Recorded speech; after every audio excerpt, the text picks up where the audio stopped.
buenas tardes, sean todos ustedes bienvenidos a esta solemne sesión académica de ingreso del capítulo Altos Norte. Les suplico de la manera más atenta que pongamos en silencio nuestros teléfonos celulares por respeto al evento que esta tarde nos convoca, por lo cual solicito respetuosamente al licenciado Alfredo Moreno González que tenga a bien llevar la conducción del orden del día de esta sesión académica.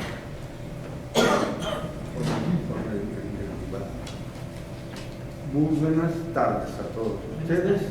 Tengo el honor de presentar a los integrantes de la mesa de honor que presiden esta reunión, que son desde luego nuestro presidente de la Benemérita Sociedad de Geografía y Estadística del Estado de Jalisco, licenciado Samuel Gómez Luna Cortés.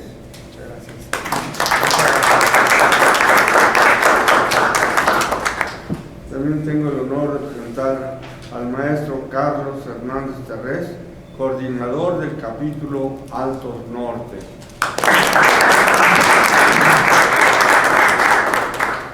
A la maestra Jessica Mascelli, directora de la Academia de Ciencias Sociales y Humanidades de la Benemérita Sociedad de Geografía y Estadística del Estado.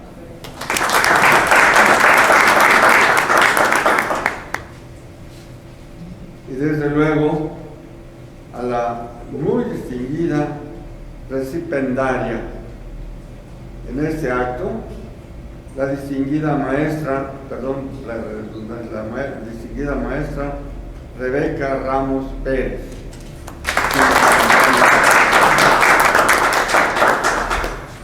Dejo la continuación de la conducción al maestro Carlos Hernández Terrés, coordinador del capítulo Altos Norte.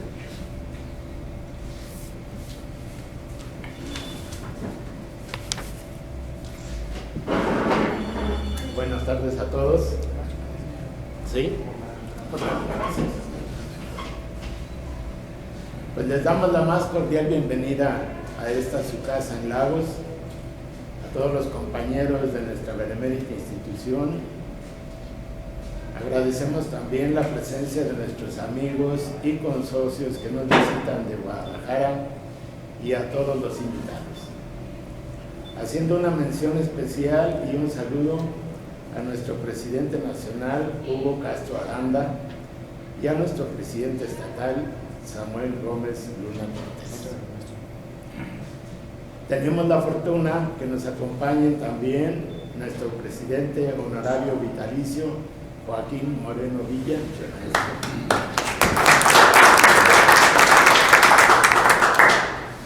nuestras expresidentas, María del Pilar Sánchez Alfaro y Adriana Ruiz La Ciudad. Tenemos con nosotros a nuestro ex coordinador, el maestro Ezequiel Hernández.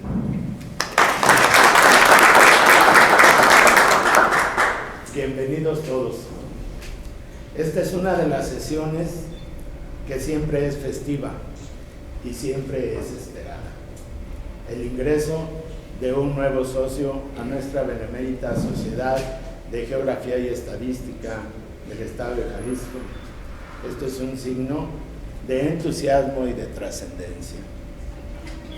Para nuestros invitados y para nuestra nueva socia, es grato mencionar que el capítulo Altos nace en el año de 1988, siendo su primer coordinador el licenciado Juan Carlos Báez Paredes, y en el año de 1993 su territorio se dividió en dos, quedando al frente del capítulo Altos Norte el profesor Ezequiel Hernández Lugo y del capítulo Altos Sur el licenciado Cayetano Casillas y Casillas.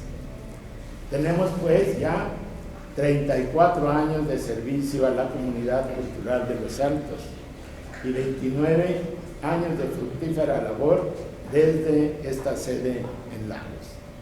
Hoy, con nuestra nueva socia, la maestra Rebeca Ramos Pérez, continuaremos apoyando con nuestro trabajo a engrandecer la cultura de la región de Los Altos Norte, del estado de Jalisco y por lo tanto de México. Así que bienvenidos. Muchas Gracias, bienvenidos todos. Gracias.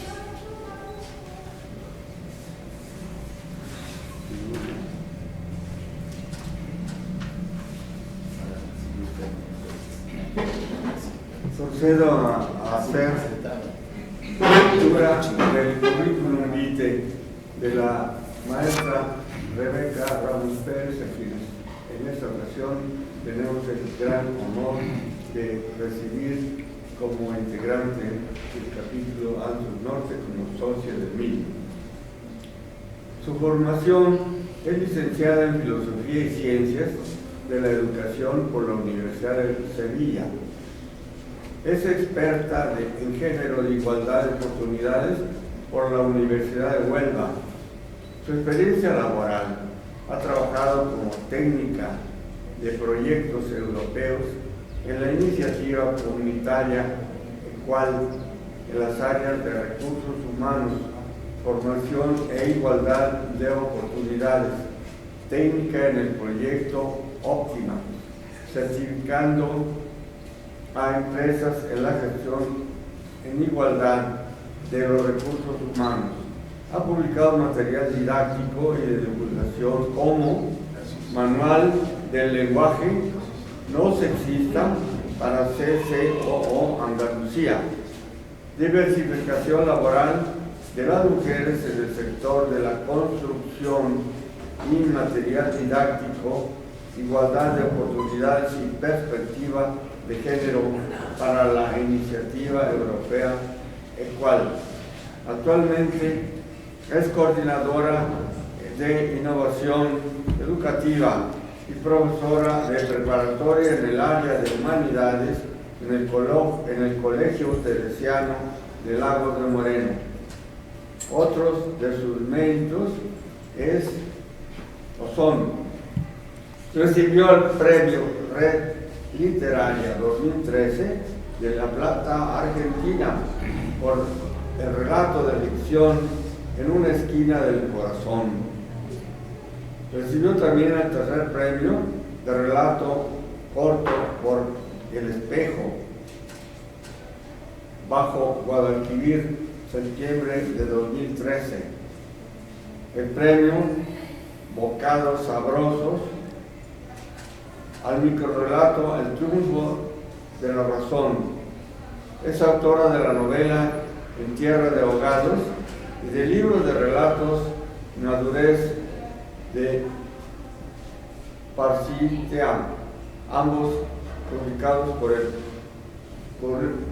CEU Lagos de Moreno, Jalisco, a quien le brindamos desde luego un cordial y merecido aplauso.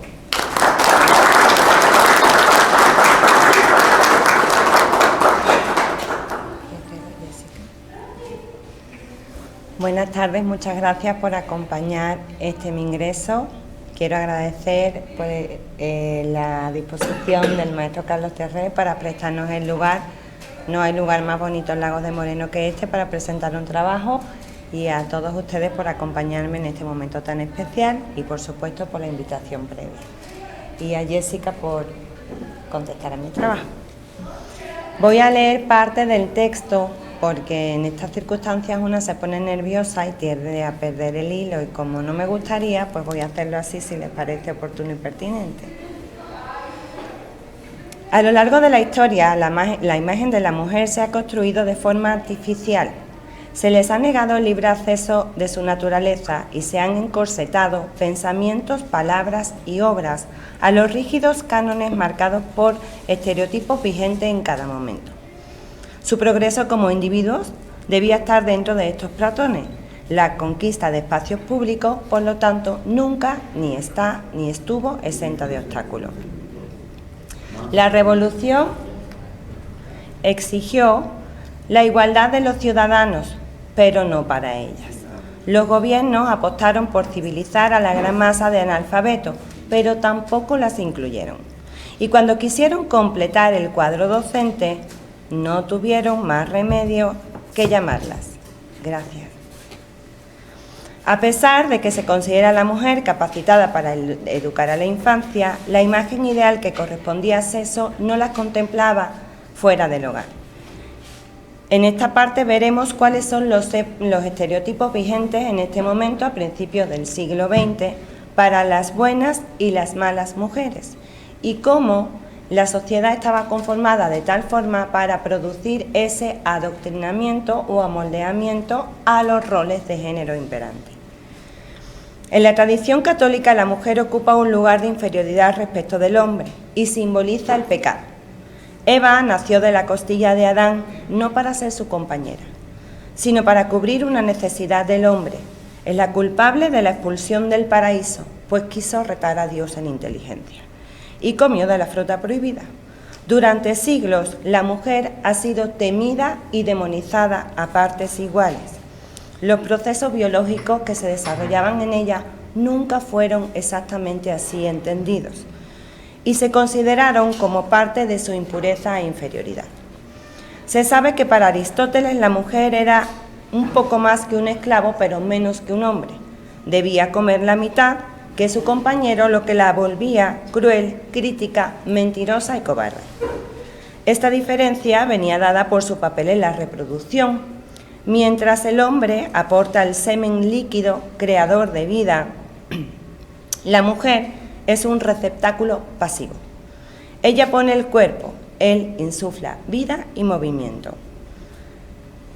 Esta visión estuvo vigente hasta finales de la Edad Media. Perrot recoge en su libro un par de citas de Bossuet para ejemplificar que aún en el siglo XVII la imagen de la mujer no era muy diferente. Eva es desgraciada y está maldita todo su sexo. Las mujeres no tienen más que recordar su origen. Han de pensar que proceden de un hueso supernumerario en el que no había ninguna belleza. Y si tiene alguna, han de darle gracias a Dios. Esta peligrosidad sirvió para justificar los procesos de control y dominación a los que han venido sometidas o hemos estado sometidas a lo largo del tiempo. Por nuestra virtud, por nuestro bien hacer, velaría el hombre, responsable de indicarnos el camino en todo momento. Y es que, como dice Simone de Beauvoir, el problema de la mujer siempre ha sido un problema de hombres. Fueron sometidas a estrictas normas, a enseñanzas que casi parecieran adoctrinamiento, porque no nacemos siendo mujeres, aprendemos a hacerlo. Toda la carga de roles asociados al género deben ser entrenados, interiorizados y transmitidos para poder mantener la división artificial a la que hemos sometido la realidad. Nos hemos repartido el mundo, los viajes para ellos, el caminar para ellas. El empleo para ellos, el hogar para ellas, el transporte para ellos, la familia para ellas, la racionalidad y el pensamiento para ellos, la impulsividad, la madurez y la precipitación para ellas. Parece que la libertad de la mujer estuviera confinada a los muros de su casa y ni siquiera eso. También habría que intervenir sobre su pensamiento. El control social, fruto del prejuicio que sustentaban argumentos biológicos que justificaba la inferioridad del sexo y la falta de disposición para muchas acerca de sus actividades. Su naturaleza las capacitaba para las labores del hogar y la crianza de los hijos, pero poco más que eso. La lectura y el acceso al conocimiento podía desviarlas de su verdadero propósito y no era recomendable. Incluso se consideraba que una mujer que leía y accedía al pensamiento y a la cultura podía sufrir una atrofia del útero y por lo tanto están incapacitadas para sus funciones reproductivas. Ni siquiera fueron ciudadanas de pleno derecho antes de 1953. Pertenecían primero a su padre y luego a su marido. De hecho, la costumbre mexicana de cambiar el apellido de la mujer por el del marido durante muchos años empezaba a marcar la propiedad.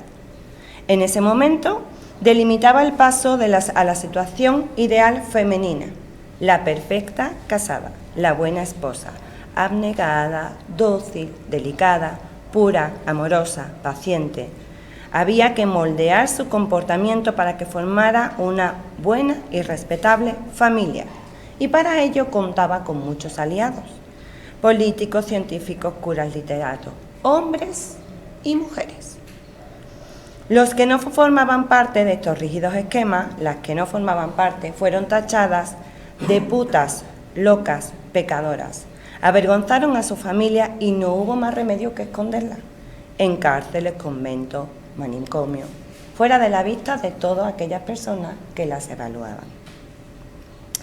Dice Carrizo, Gutiérrez y Tapia que el sometimiento femenino se ha llevado a cabo en diversos espacios: la hoguera, el convento, la cárcel, el matrimonio e incluso el mismo hogar, y han servido para recordarles a las mujeres que la autoridad la detentan los médicos, los sacerdotes, padres, maridos, que son quienes marcarán el ritmo de su devenir.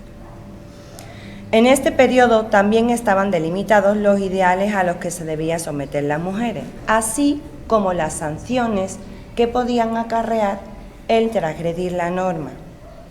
A través de la educación formal dentro de las escuelas e informal dentro de las casas, se enseñaba a la mujer a cumplir su papel dentro del hogar.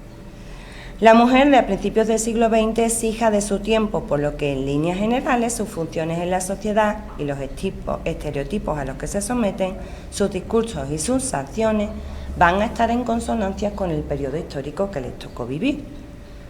Un periodo donde la sociedad patriarcal aún estaba más marcada que ahora.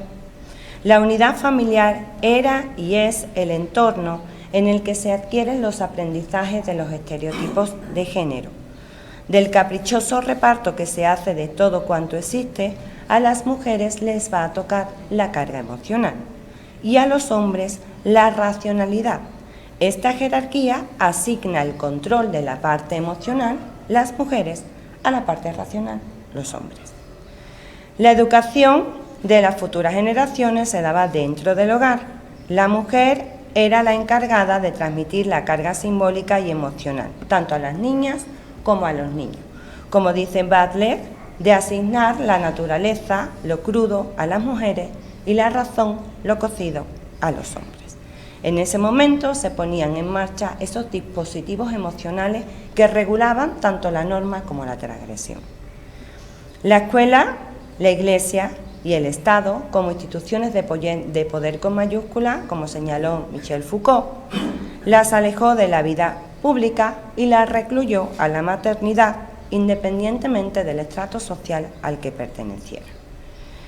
Aún así, en este momento histórico, principios del siglo XX, una serie de acontecimientos facilitaron que ellas empezaran a insertarse en el mercado laboral, por supuesto dentro de puestos acordes con su naturaleza.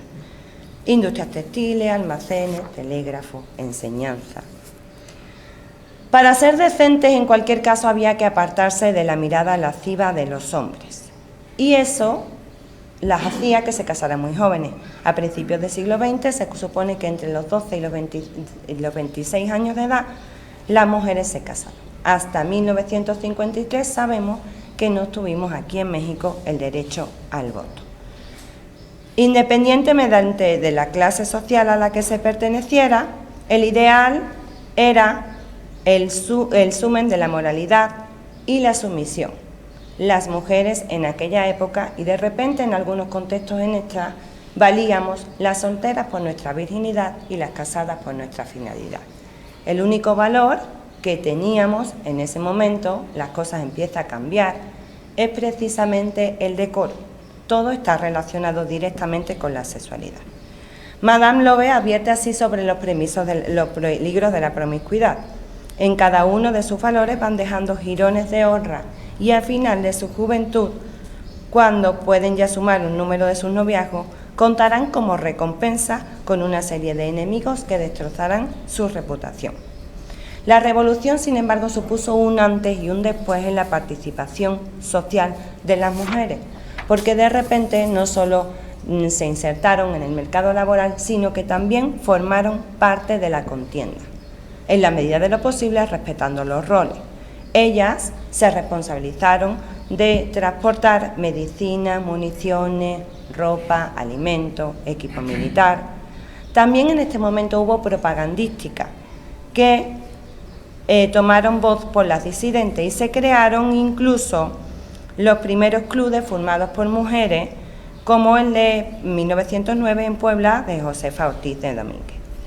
También participaron en la prensa, elaborando diferentes artículos para sensibilizar a la población sobre la importancia de tomar partido sobre las elecciones.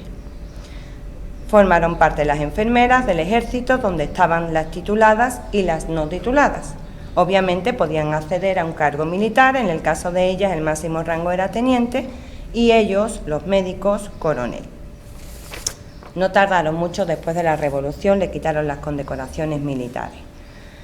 Leonor Villegas, en su memoria novelada, que fue una enfermera, recoge cómo adaptaron vagones y la parte de arriba para llevar todo el equipamiento, medicina, gasas y mantas para poder atender a los enfermos en la contienda. Pero no solo se dedicaban a curarlos con su trabajo, sino que también formaba parte de su responsabilidad la compra de medicamentos, gasas y medicina. En la Revolución encontramos también soldadas y soldaderas. Las soldaderas respetaron los roles tradicionales de ejército en la zona de combate, del hogar en la zona de combate. Ellas se dedicaban a alimentar, a vestir, a lavar, a cuidar a su Juan. Eran fieles a ese hombre hasta que moría en combate y luego tomaban a otra. Pero también hubo otras un poquito más transgresoras, las soldadas. Esas sí enfundaron las almas y se fueron a combatir en plena revolución, a veces al lado de sus maridos, a veces sin ella, como es el caso de María Encarnación de Mares, que con 15 años le dijo a su marido: no te voy a acompañar para atenderte, voy a ir también, pero a combatir, de igual a igual. Lógicamente, a pesar de formar parte de estos espacios, no se libraron de las agresiones sexuales. Las mujeres en cualquier contienda militar, antes y ahora, somos uno de los principales botines. En este periodo se creó un estereotipo todavía muy rígido en México, que es el de la Adelita. Daniela Bechuco dice que para mitificar la figura de la soldadera se seleccionaron unos datos que podían representar a la mujer en detrimento de otros. Y finalmente, cito textualmente, se optó por destacar aquellas características que mejor se adecuaran a la retórica conservadora, patriótica y machista del nacionalismo cultural revolucionario: feminidad, fidelidad, abnegación y sexualidad contenida. Tuvieron las mujeres en esta lucha, porque a la vez que transgredieron los roles asociados, pues también intentaron participar un poco más en las esferas públicas de la vida, detractores y defensores. La legislación le hizo algunas concesiones, como por ejemplo el artículo 123 de la Constitución de 1917 regula la maternidad y protege a las mujeres del trabajo nocturno y las labores pesadas. En 1911 firmaron un documento en el que le solicitaban al presidente interino por aquel entonces de la Barra el voto para ellas, ya que pues el uso del masculino genérico ahora sí las apoyaba y no las excluía. Las mujeres de clase alta durante la Revolución también rompieron estereotipos y se incorporaron en el mercado laboral de alguna u otra forma. En el caso de Sara Pérez de Madero, fue a la contienda, fue a zona de combate para asegurarse de que a los muertos se les daba un entierro digno. La alusión antes y ahora a la situación familiar de las mujeres es inevitable. No podía y no puede ser desvinculada de su familia y de su descendencia. Las que formaron parte de los ejércitos transgredieron los papeles sociales que tenían asignados, pero se convirtieron también a su vez en una curiosidad. Fueron fotografiadas e incluidas en el catálogo de los vendedores de postales, respetando, había de dos tipos, alguna que representaba los roles de género en la vestimenta, se veía muy femenina, y otra que no, que se vestían como hombres. Las armas en cualquiera de los dos casos eran protagonistas. Supuso un choque cultural. La prensa, además, así lo demostró, mientras enaltecía a aquella que conservaba o que respetaba los roles femeninos porque iba a combatir al lado de su Juan, castigaba y demonizaba a la que transgredía, a la soldada que empuñaba las armas. Se calificaban como criminales, hombrunas, violentas, lujuriosas, alimañas sociales. La transgresión que supuso el que las mujeres tomaran las armas generó todos estos nuevos modelos de representación que ejemplificaba el caos, la crueldad y la violencia. No obstante, las mujeres aprovecharon también la revolución para pedir igualdad con el hombre, no en los términos de hoy, en los de antes. Y en 1916 se realizó el primer Congreso Feminista en Mérida, Yucatán. Hubo algunas aportaciones muy escandalosas para el momento, como la de Elmira Galindo, que habló de la necesidad de que las mujeres aprendieran anatomía y fisiología para conocer en profundidad su propio cuerpo, no otra cosa. Ni siquiera estaba permitido que una mujer conociera su propio cuerpo. La cristiada también incorporó a las mujeres o sacó a las mujeres de los roles tradicionales, pero siguieron sin tener ni voz ni voto. Algunas representaciones en el campo de batalla fueron las brigadas femeninas de Santa Juana de Arco, que también fueron llamadas las Palomas. Igualmente, las mujeres se dedicaron al espionaje, a refugiar a combatientes, a transportar armas, en algunos casos en situaciones muy peligrosas. Hay testimonios que nos hablan de que las mujeres transportaban entre 15 y 25 kilos de peso, teniendo en cuenta que en su mayoría eran niñas, suponía hasta un 50% de peso más de su valor corporal. Podemos adivinar el riesgo que esto suponía. Pero también queremos hablar de las maestras de la educación laica y de la educación religiosa. Las de la educación religiosa durante la cristiada tuvieron que abandonar las escuelas, pero se dedicaron a apoyar la lucha desde esta parte. Sin embargo, las maestras que pertenecían a la educación laica también tuvieron que sufrir muchos estereotipos, porque encima ellas, aparte de que trabajaban fuera de la casa, eran consideradas ateas, impías y por lo tanto alejadas de la religión. Todavía un comportamiento más inmoral de lo que ya supone que salgan a la contienda, que salgan a la calle y empiecen a trabajar. Pero también se escuchó en estos momentos hablar de progreso, igualdad y participación social, aunque siguieron siendo consideradas como contestatarias. El Partido Nacional Revolucionario, el PNR, las incluyó en el plan no para darles más oportunidades, sino solo se refirió a ella para hablar de mendicidad y prostitución, pero al menos ya la mujer no era culpable de la prostitución, sino que eran consideradas víctimas, con lo que esta empatía también supuso alguna conquista.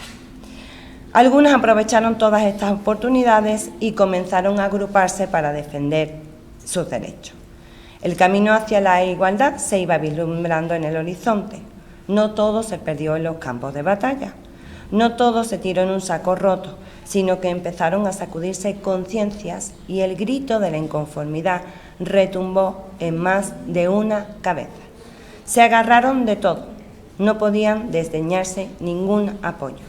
Y aún hoy en día continuamos luchando por situaciones que nos parecen desiguales e injustas de base.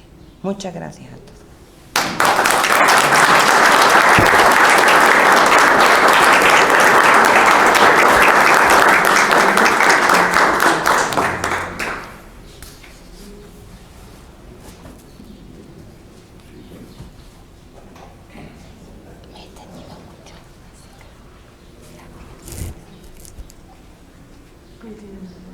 A continuación, tenemos la contestación al trabajo de ingresos de la maestra Rebeca Ramos, a cargo de nuestra consocia doctora Jessica Marchelli. Aquí le cedemos el uso de la palabra. Muchas gracias, con su venia, presidente. Muchas gracias, maestra Rebeca Ramos, por esta estupenda presentación. Nos ha hecho un recorrido muy amplio, muy rico, desde la Edad Media hasta el siglo XX. Un trabajo muy completo que plasma las diferencias, las desigualdades de todo un género y abona en esta lucha social tan contrastante que nos ha presentado desde los inicios hasta el siglo XX. Y podemos notar una gran diferencia al llegar al siglo XX, este salto tan interesante que la mujer hace, no solamente a nivel del hogar, sino en el ámbito laboral, militar y en el ámbito también educativo. Sin duda, el trabajo que cumple todos los requisitos formales, los requisitos de forma, un trabajo académico de la más alta calidad, que tuve la oportunidad de ver en su forma original, que era bastante amplio y que la maestra Rebeca tuvo que hacer un esfuerzo para adaptarlo al tiempo y espacio permitido. Después ya veremos las otras colaboraciones que hará con el resto, porque sin duda es un trabajo que se aplaude, un trabajo que abona a la Sociedad de Geografía y Estadística, no solamente como un trabajo de historiografía de la mujer, sino que abona, repito, al ámbito de la educación, al ámbito de la historia militar, y bueno, que se ha presentado de manera magistral delante de 2 presidentas, y vemos cómo está cambiando, ¿no? Cómo este tipo de trabajos, cómo esta fuerza va avanzando, y bueno, el presentarlo aquí en esta tan solemne sesión, pues va marcando ya un hito en la historia. Así que creo que su trabajo ha sido bastante claro, bastante amplio, así que no me extenderé en la respuesta. Simplemente me resta felicitarla, me parece que a nombre de todos, y considero que su trabajo abona y aporta bastante a la institución, a la educación, a la universidad y pues a toda la parte de la sociedad. Así que muchas felicidades. Muchas gracias.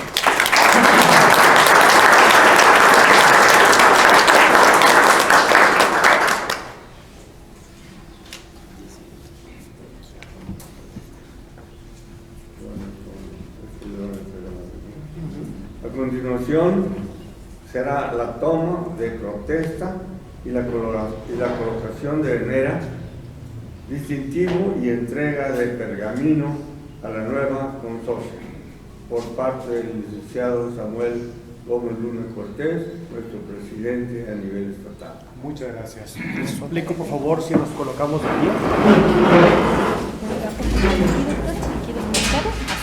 Maestra Rebeca Ramos Pérez, le pregunto, ¿protesta usted cumplir y hacer cumplir el estatuto que rige la vida académica de la Benemérita Sociedad de Geografía y Estadística del Estado de Jalisco y reglamentos que de él emanan, velando siempre por el éxito de sus actividades en bien de la comunidad? Protesto. Que así sea y que el espíritu de Valentín Gómez Farías rija esta propuesta también. Bienvenida y enhorabuena. Pase, por favor.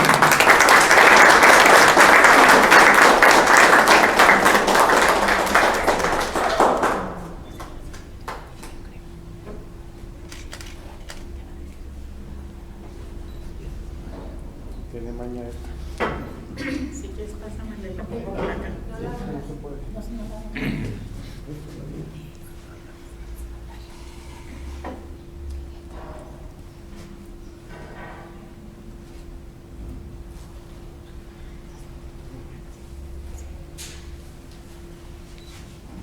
Con orgullo y distinción.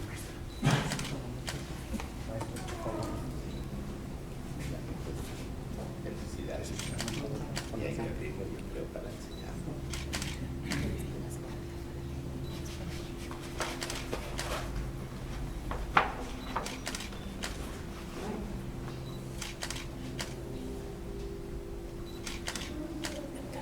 Otro ángulo para acá. Para allá.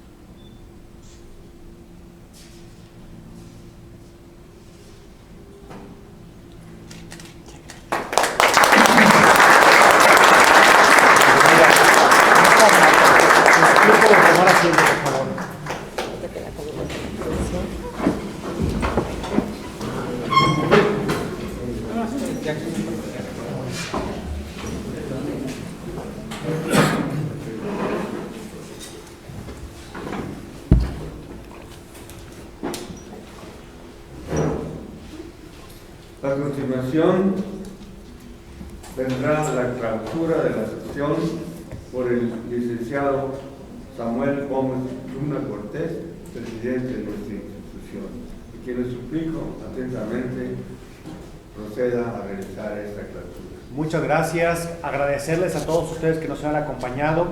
Este evento no solamente es significativo y de trascendencia para los miembros de nuestra institución, ya que desde el año 2018, maestro, no habíamos regresado a Lagos, lamentablemente la pandemia se encargó, pero estamos retomando las actividades. Reconozco la presencia de nuestras expresidentas, de nuestro presidente honorario vitalicio, de nuestros compañeros y compañeras de esta benemérita institución, así como el capítulo juvenil. Muchas gracias, Diego, Rex, a Rosy y Alexia, muchas gracias por el apoyo siempre prestado. Y sobre todo, gracias a ustedes porque seguimos cumpliendo con el objetivo de don Valentín Gómez Farías, servir a la patria a través de los talentos que nos fueron conferidos. Por lo cual, siendo el día 29 de octubre a la 1:50, damos por clausurados los trabajos de esta solemne sesión académica de trabajo de ingreso de la maestra Rebeca Ramos Pérez. Bienvenida nuevamente. Muchas gracias. Muchas gracias a todos ustedes. Que pasen buena tarde.